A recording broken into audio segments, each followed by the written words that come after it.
moist, chocolatey banana bread that is also packed with protein. It's about to become your new favorite treat. Start with a large bowl, which we'll use to mix our dry ingredients in. Add 1.5 cups of oat flour.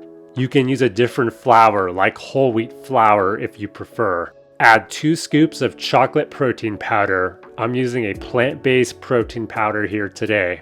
Add half a cup of unsweetened cocoa powder. Make sure it's unsweetened and not the ones filled with refined sugar. Add 1 teaspoon of baking powder. Add half a teaspoon of baking soda. Finally, add a pinch of salt. Mix everything together and then set it aside for now. Grab another bowl for the wet ingredients now. Peel 3 large bananas, cut them into pieces, and then place them in your bowl. The riper the bananas, the better, since this recipe doesn't have any added sugar in it.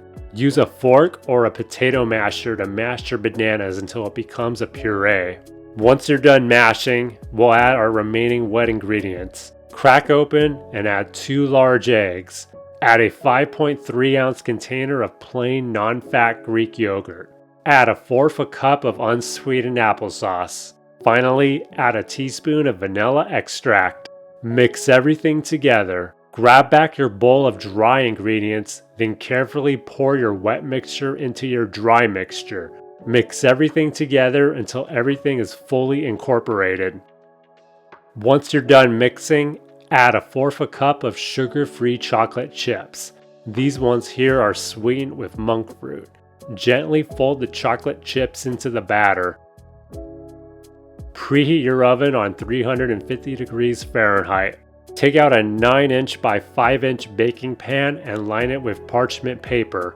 Give it a light spray of oil. Add your batter into the pan, then gently smooth the top.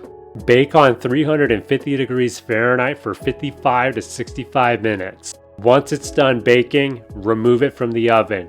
You can use a toothpick to check the doneness if you want. Then you're set to serve your protein chocolate banana bread. As you can see here, I've sliced mine into 3 pieces and I'm pouring some melted chocolate using the same sugar-free chocolate chips I used earlier.